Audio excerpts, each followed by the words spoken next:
Halo, kenalin aku Kanojo Hoshi di video catatan Wibu. Catatan Wibu adalah video yang berisi tentang background anime dan juga reviewku secara subjektif atau opini pribadi.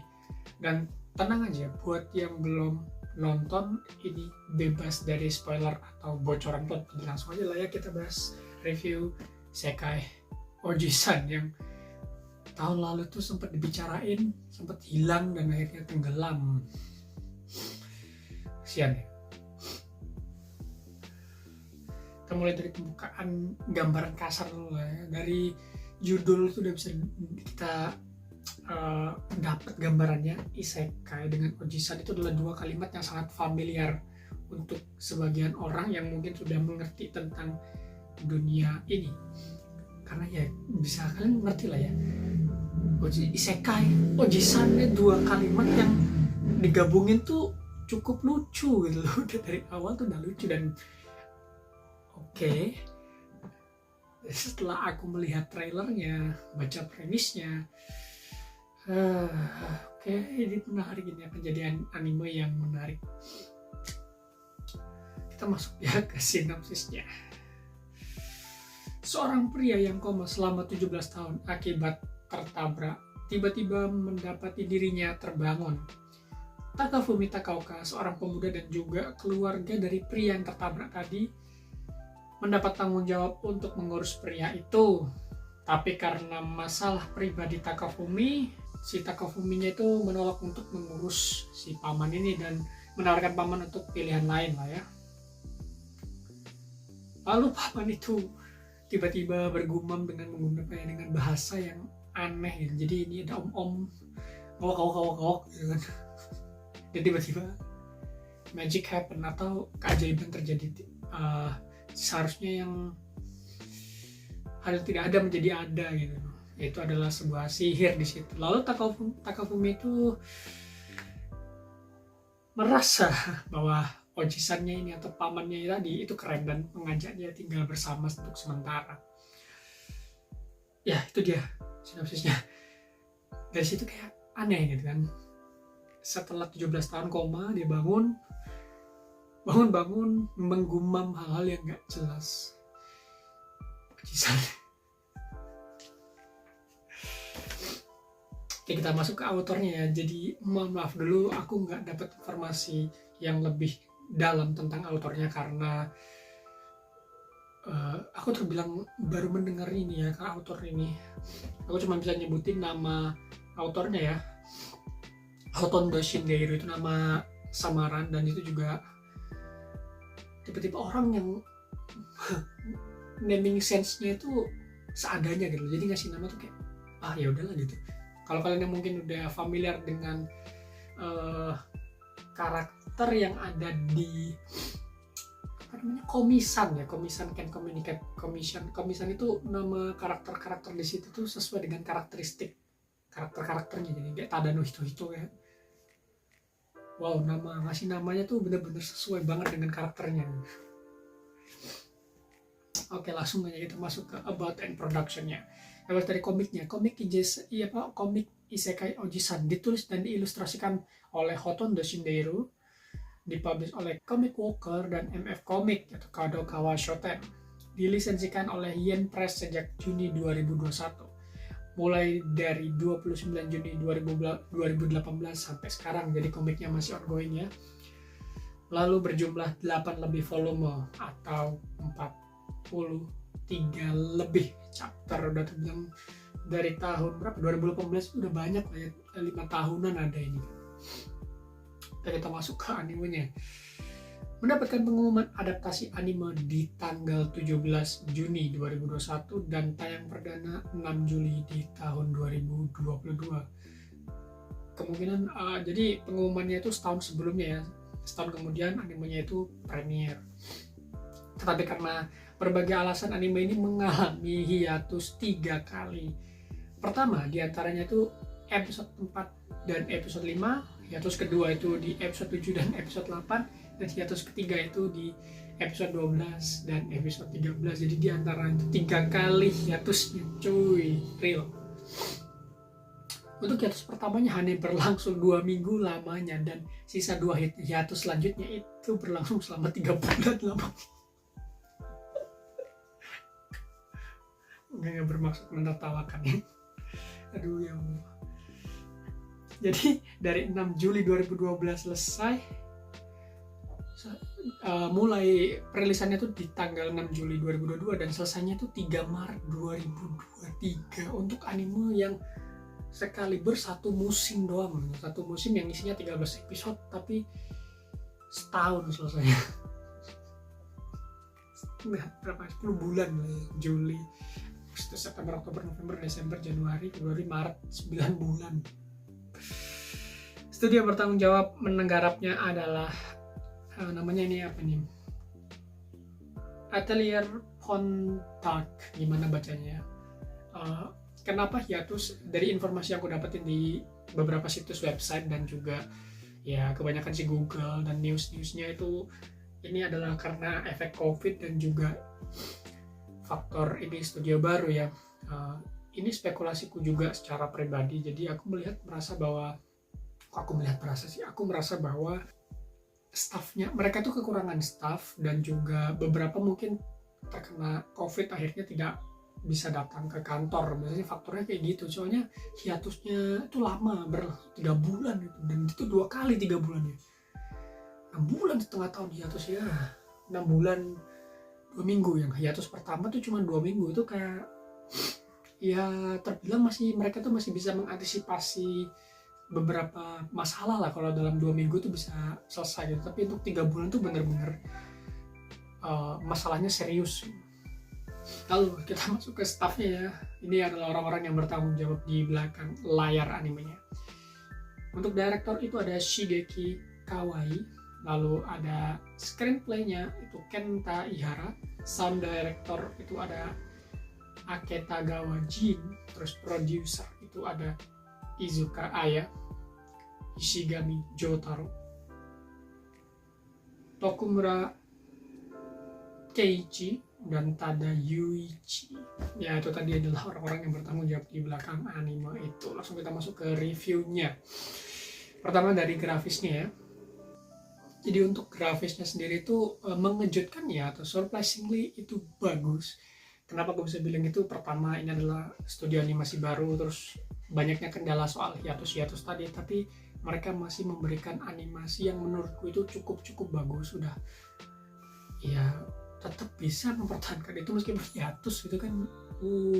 Effort nih mereka nih, tetap mencoba, tetap try hard gitu, tetap meskipun kita banyak pegawai yang terkena COVID, kita tetap bisa harus mengeluarkan dia potensi dari Isekai Ojisan ini sebaik-baik mungkin lah, mungkin seperti itu. Dan kenapa ya, visualnya tuh cukup bagus, style artnya itu unik, dan penggunaan 3D yang menurutku tidak terlalu kontras sama backgroundnya. Jadi tidak terlihat itu bahwa itu 3D-nya tuh kayak 3D-nya kayak nggak bisa berbaur dengan background gitu. Jadi akhirnya kayak terlalu kontras 3D-nya.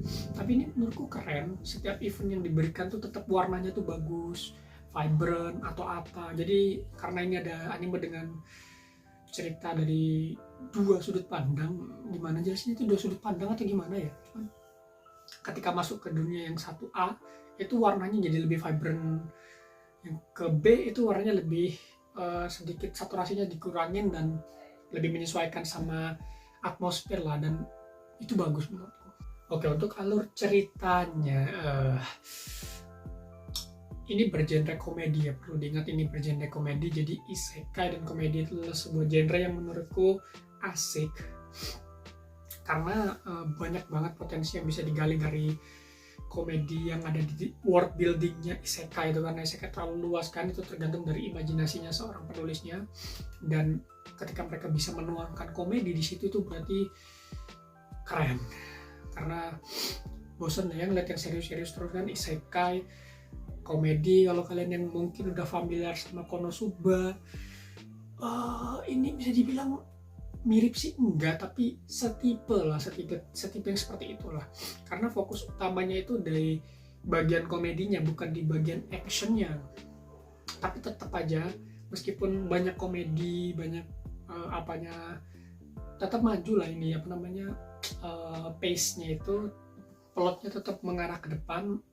Ini mengarah ke depan atau belakang sih, ini aku cukup bingung juga kan. Tadi aku bilang sudut pandangnya dua. Jadi yang pertama itu mereka ngebahas tentang apa yang telah terjadi, tapi meskipun begitu tetap maju alurnya. Mereka ngebahas yang telah terjadi. Gimana jelasnya ini? Apa ini? Jadi kita menonton orang yang sedang menonton. Apa ini, gimana jelasnya? Menurut kalian gimana? Tapi overall asik lah ya untuk ceritanya sendiri, gak ada permasalahan. World buildingnya bagus, terus ceritanya juga menurutku sangat-sangat unik ya. Biasa lah isekai komedi itu unik-unik pastinya, tentu aja, kenapa enggak. Dan ini masih enjoyable buat kalian, gak masalah meskipun patut digarisbawahi ya untuk menontonnya agak jauh-jauh dari orang karena banyak fan service. Lalu untuk karakter protagonisnya sendiri, aku bisa melihat bahwa di sini ada dua protagonis ya. Yang pertama itu adalah Takafumi, yang pertama itu adalah si Ojisannya, yang kedua itu adalah Takafumi. Kita mulai dulu dari Ojisan. Ojisan ini adalah seorang wibu yang suka sekali dengan Sega karena dia koma di era itu, dan dia ini ketika balik ke dunia nyata itu gaptek gitu, atau gap teknologi. Jadi perbedaan sebuah generasi ketika teknologi itu lebih maju. Dan di sini ini menceritakan sedikit tentang bagaimana Ojisan itu beradaptasi dengan keadaan yang ada di situ. Dan apa ya? Aku nggak bisa jelasin gimana itu. Ini apakah ini anime, apa karakternya kompleks atau gimana? Cuman anime ini memiliki keunikan tersendiri karena karakter yang dipakai itu tidak template ya. Biasanya kan anak pemuda Jepang yang rambutnya hitam, cakep, terus pegang 2 pedang. Enggak, bukan itu. Tapi lebih kepada Ojisan yang memang secara visual sih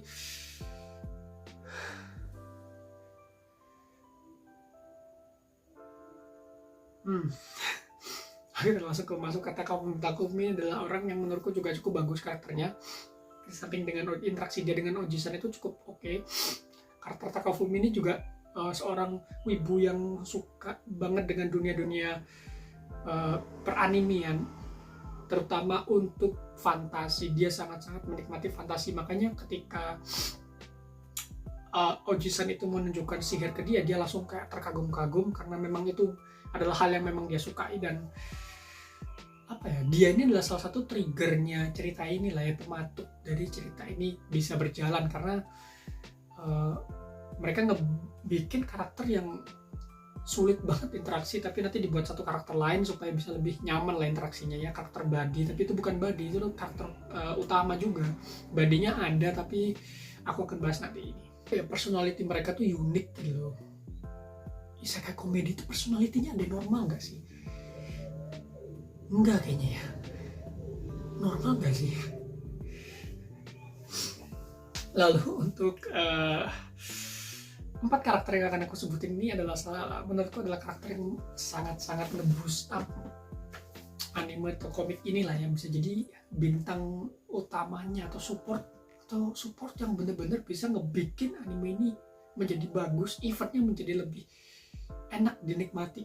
Pertama aku akan mulai dari Elf Tsundere, lalu yang kedua ada Ravel, Mabel, dan yang ketiga ada Edelcia, Alicia. Ini adalah 3 karakter yang menurutku memberikan impact yang cukup bagus untuk anime Isekai Ojisan sendiri, karena jujur aku menanti kemunculan 3 karakter ini. Interaksi dia dengan karakter utama Ojisannya bagus, fan service-nya dapet, pasti terhibur lah kalian kalau melihat 3 karakter ini. Terutama voice actor mereka itu voice actor yang menurutku bagus. Jadi interaksinya asik, parah, asik banget. Lalu yang keempat tadi aku nyebutin ada 4 karakter kan. Nah, yang terakhir itu ada Fujimiya Sumika. Ini adalah salah satu heroinnya dari Takafumi lah ya aku ngeliatnya. Dia ini dibilang punya personality yang normal juga enggak, unik sih iya, tapi keberadaannya ini memang sangat dibutuhkan lah ya untuk memberikan sebuah impact komedi dalam interaksi gitu. Ketika komedinya dipatahin terus, ini memberikan efek tambahan lah, additional gitu, atau extension terhadap interaksi isekai interaksi Ojisan dengan interaksinya Takafumi sendiri. Untuk kita ngebahas musiknya, untuk musik menurutku tidak ada masalah, sound effect-nya bagus. Meskipun ini ada beberapa sound effect yang menggunakan referensi-referensi dari Sega yang aku nggak tahu, mungkin ada dari kalian yang mengikuti Sega jadi tahu, aku jujur nggak tahu. Tapi ini asik ya, banyak banget referensi yang dimasukkan ke situ.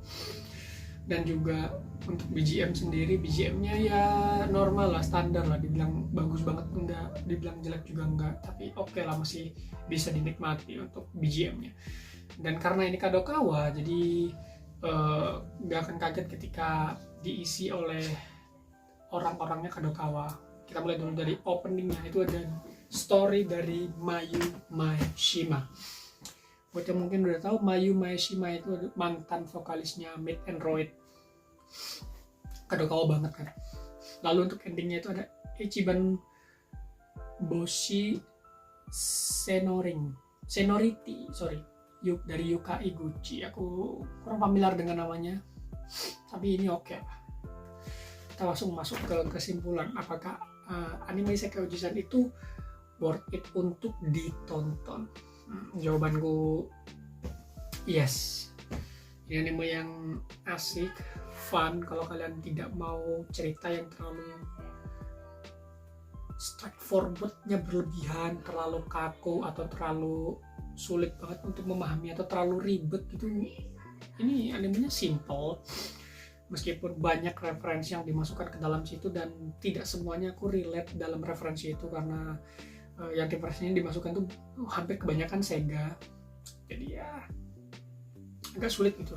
Dan yang terpenting adalah ini adalah anime yang lebih menekankan interaksi antar karakternya, jadi tidak melulu pada actionnya. Action adalah bonus kalau aku lihatnya, jadi ya nggak masalah lah ya, karena interaksinya itu membawakan komedi. Anime ini aku bisa bilang cukup oke lah, cukup overall oke. Oke lah ya. Menurut kalian yang udah nonton gimana Isekai Ojisan? Apakah dengan banyaknya permasalahan anime ini tetap bisa memberikan storytelling yang bagus atau enggak? Menurut kalian gimana? Aku cukup bingung menjelasinnya, tapi jujur aku masih menikmatinya dengan baik, masih enjoy aja dengan ceritanya, masih enjoy aja dengan fanservice-nya, enjoy aja dengan interaksi antar karakternya. Jadi ya udahlah, gak ada masalah, overall ikut. Jadi menurut kalian gimana? Sekian untuk video kali ini, terima kasih yang udah nonton sampai habis.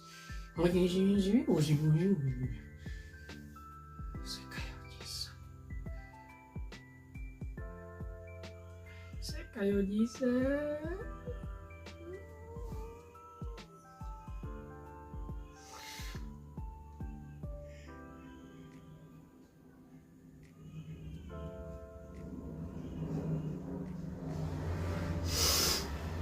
Senyuman Ojisan itu ya ampun.